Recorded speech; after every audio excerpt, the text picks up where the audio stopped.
Today is January 29th, 2019. I'm making this video um, as a celebration to myself for 29 years that I have been out of prison and I have not gone back. Um, it's a celebration for me, my family, and all my friends and loved ones, all those that have responded to the message that I sent out today on Facebook. It's to my grandchildren.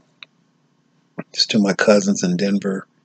It's to my cousins in Harrisburg, Pennsylvania. To my cousins in Chicago. My cousins in Texas. My cousins all over the world, wherever they may be. Um, we have to deal with many issues, and today I feel very sad that the last 50 years it appears that the African American community has gone backwards. And why I say that is because during the civil rights movement, it seemed that we were getting close to the finish line, so to speak, that we were really gathering momentum. We were involved in voting rights, voter registration. We were going to colleges. We were really fighting against the United States government to demand that we have a stake in what's in our own prosperity, in our own lives. Yet today, 50 years later since the civil rights movement, we've had gang banging in Los Angeles, in Detroit, in Washington, D.C., Houston, Texas. All over the country, we've had gang banging. And today, we have genocide, that black people are killing each other in these inner cities. And even some of the smaller places, the smaller cities that have a very small population of black people. And instead of us coming together and uniting and fighting against the injustice that we've experienced all of our lives in the United States, we are killing each other. So my plea to my community is that as a member of an organization in Los Angeles called Ceasefire, Southern California Ceasefire, an organization that was uh, brought together by former gang members, people who used to be enemies, Crips and Bloods, sit at the meeting, at the table together in unity. And the reason is that we are tired of we're tired of going to funerals. We're tired of the mothers that are crying about the loss of their loved ones. And ceasefire is motto is let me live. And so, you know, it's time for us to stop killing each other. It's time for us to stop oppressing each other. I've recently been talking to many Africans from around the world that live here in the United States, Somalians, and Somalians have a problem with genocide as well. There's 3 different tribes in Somalia, and they're killing each other. And some young Somalians have told me that even in Minnesota, with all the progress that's taking place in Minnesota, that there's still some tribal warfare that's going on in Minnesota. So they brought the baggage from Somalia here, and they're killing each other, and they're not marrying each other, and they're not um, in unity together. I talked to some brothers recently from Habesha, or what you would refer to as Ethiopia. And they were telling me, one of the brothers was telling me that it's even worse than Somalia, because in Somalia you have 3 tribes. He informed me that in Habesha that there's 82 different tribes, and that whether they're killing each other or not, they're they have the classic divide and conquer, so they can't benefit from the time that we have. 50 years ago, we were faced with the decolonization of Africa. We were trying to kick the Europeans out of our colonized country. We had the Mau Mau movement in Kenya, and they were able to get the British out of Kenya. Sudan, we had decolonization. Egypt, we had decolonization. Um, Nigeria. Yet today, in some of these lands, the African people are some of the poorest people in South Africa, some of the most oppressed people. And generally, the education system has failed us such to the point where they have to come to the United States to get education. There's no problem in migrating to other lands to educate yourself. The problem is when you don't go back to your country and redevelop it. You just come to the United States and live here and die here with no intention of going back and improving. One of the problems that we have in many parts of Africa is we have corrupt leaders. They have modeled themselves after the Europeans, so we have levels of corruption where the people do not trust these government officials, whether they be presidents or whether they be heads of states, whatever their situation may be. It's time for African people in Brazil, in Haiti, in Dominican Republic, in Panama, Puerto Rico, and Australia, in the United States, in Sudan, in Somalia, in Kenya, Nigeria, in South Africa, Djibouti, Eritrea, Senegal, Nigeria, Ghana, Gambia, all over the world where Africans reside. It's time for us to come together. In the 1950s and the 1960s, the African people, the leadership, had come together and decided that just like you have the United States of America, we need to unite Africa. So they came up with the concept of having the United States of Africa, so that Africa wouldn't just be a simple continent, that it would be a organized government with a constitution, with representatives, so that we could manage the resources of Africa, the education of Africa, the development of Africa. And what the United States, Europe, and other world powers got together and did was divided up Africa on paper and said, we will control this part, we will control this part, and that's what they did. And once Malcolm gave a speech and he said, how could so few white people rule so many black people? And the way that they rule us is divide and conquer. We've had people like W.E.B. Du Bois, who's a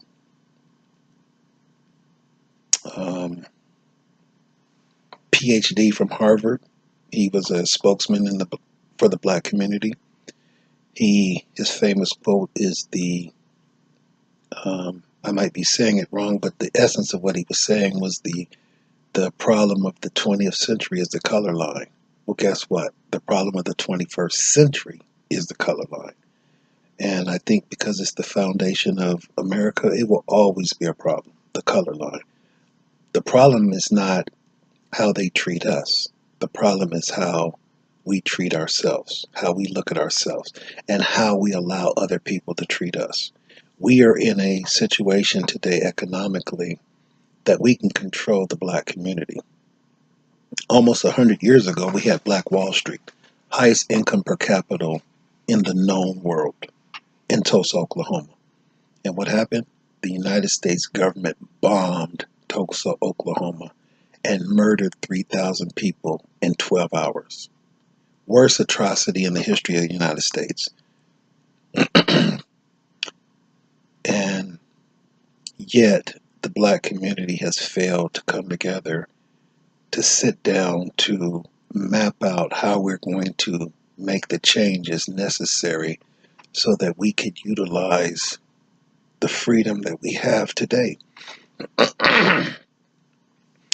in all the major cities around the United States with professional basketball, professional football, professional baseball, with boxing, with rappers, with singers, with comedians, um, all these money makers, as well as the educated people and the people in Fortune 500 magazines and the other companies that have been developed through hard work. We have a successful magazine like Ebony, Essence, and Jet magazines that have been around for ever since, and I'm 53 years old. Those magazines were here when I was a little boy. So we have had success, but yet collectively we have failed to come together and fight against the injustice that exists in Black America.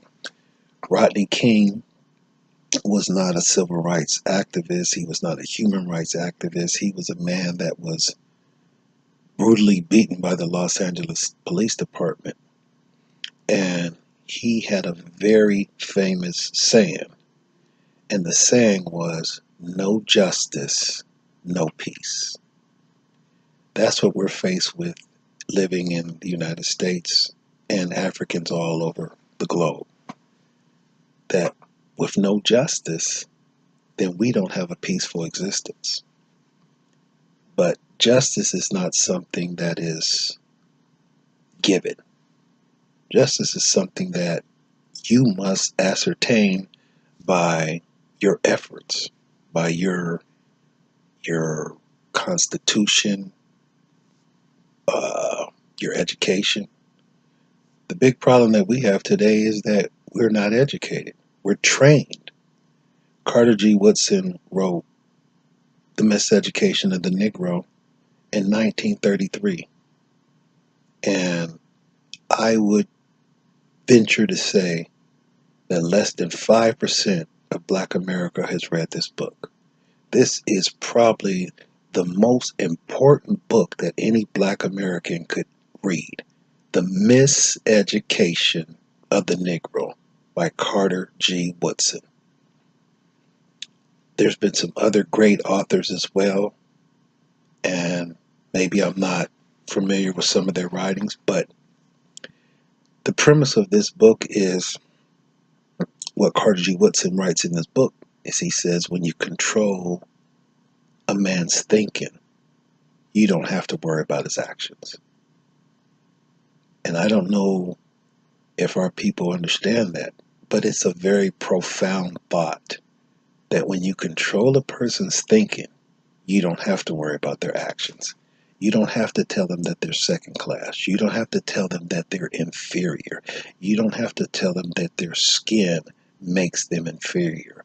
Their miseducation will lead them to that conclusion. So it's imperative that we read, that we become critical thinkers, that we analyze, that we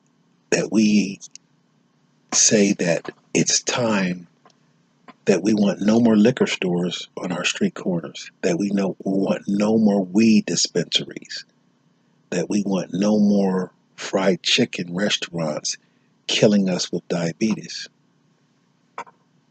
It's time for us to make changes and be a free people. From 1863 to 2018 has been 155 years since the Emancipation Proclamation was signed, freeing slaves from captivity. But at the same time this document was written, there was a 13th Amendment to the Constitution that said there could be no more indigent servitude, no more slavery, no more bondage unless you commit a crime. So in 1865, they began to criminalize the Black community that had previously been on a plantation working for free. Now they started charging you with vagrancy. You don't have a job, so they come and round you up and they would sell you to a plantation to work. So when you look at the history of this country, it's only been within the last 50 years that we've been able to exercise some levels of freedom. And we've made some great, great strides. We got a long way to go. But the most important thing for our freedom is to read. In slavery, on the plantation, it was against the law for slaves to read and write. Against the law. And one of the things that I like to detail is the fact that the powers that be said that black people were illiterate, that we were incapable of reading and writing. And I want us to get in the habit of analyzing some of the things that people say about us. Because the question is, if we are incapable of reading and writing, then why would they make it against the law for us to read and write? If we're incapable of reading and writing, here's a book. Read. Oh, you can't. Not my fault. But they made it against the law for us to read and write. Why? Because of course we could read and write. There's no human being on the face of the earth as a group that doesn't have a literature, that doesn't have a culture, that doesn't have a language. Africans had hundreds of languages and still do. So when they subjugated us to slavery, then they want to tell us that we can't read and write. Of course we can read and write. You wouldn't let us read and write. And if you look over the last 50 years that we have been able to read and write, we've had our leaders killed, assassinated, not killed, assassinated. Malcolm X was assassinated. Martin Luther King was assassinated. Medgar Evers was assassinated. Bunchy Carter was assassinated at UCLA in 1969. Fred Hampton was assassinated in his home in 1968 in Chicago. Our leaders were assassinated so that we would be in the place that we're in today. And it's been done by the highest levels of government, from the CIA and from the FBI, which the FBI had the COINTELPRO counterintelligence to assassinate all potential black messiahs. So I want us to understand that it is not just our failure, it's the government agencies that have used everything in their power to suppress the black community. And it's these black individuals who worked for the government, whether they were in the military, whether they were in the FBI, whether they were in the CIA, whatever they were in, to help them. And so it's time for us to read, because the only way that you can get yourself out of slavery is by reading. You're not going to overpower them. It's just like hitting your head against a wall. You want to outthink them. You want to grow. And one of the most important things is our literacy and then our unity. With the literacy, with reading, you will understand that this black individual is not your enemy because they're younger, they're older, they're darker, they're lighter, they're more educated, they have more money. Those are not your enemies. I'm not saying this because the first thing somebody will say, just like they said to Malcolm, was, oh, he hates white people. That is a foolish statement, because when you listen to Tim Wise, he's a white American Jew, and he talks about white privilege. He's saying some of the similar things that I'm saying. And if there wasn't for white people, we talk about it all the time, the Underground Railroad. If there wasn't for white people that helped, we would have never been able to get out of slavery. So, and we also know that if it wasn't for the Africans that sold us into slavery, we would have never been in slavery in the first place. So we don't live in a utopian world where all blacks are good and all whites are bad. That's not what we're saying. That's not what I'm saying. I don't advance that. But what I am saying is that today we are in control of our own destiny. We control our mind. We control our thinking. We control what we eat. We control what we wear. But if you're not thinking, as Carter G. Woodson said, when you control a man's mind and his thinking, you don't have to worry about his actions. So today I'm asking the black community to start reading, that every month in this year you read at least one book. And some of you who don't read, that might seem very difficult, but you have to start somewhere. And I want you to put yourself in the shoes of slaves 155 years ago, walking off that plantation.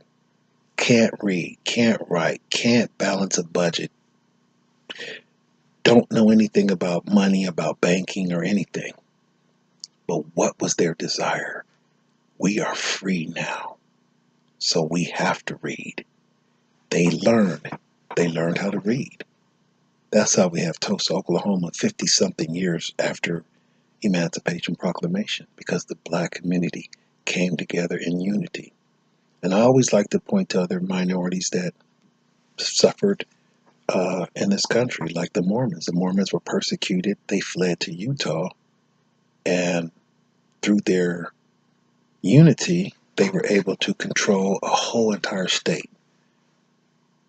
Brigham Young University, Utah State University, they have excellent sports at these universities, and now they have a professional football team. I mean, the basketball team, excuse me, the Utah Jazz. I don't know if they're owned by Mormons, but what I'm saying is that the state of Utah is a Mormon state,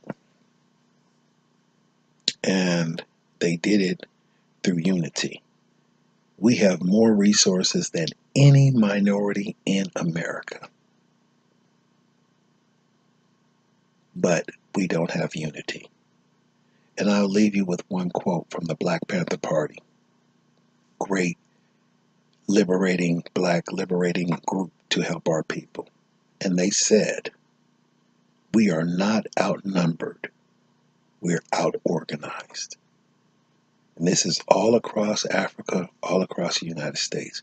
We are not outnumbered, we're out-organized. If you do not read, you will not be free. You will still be a slave.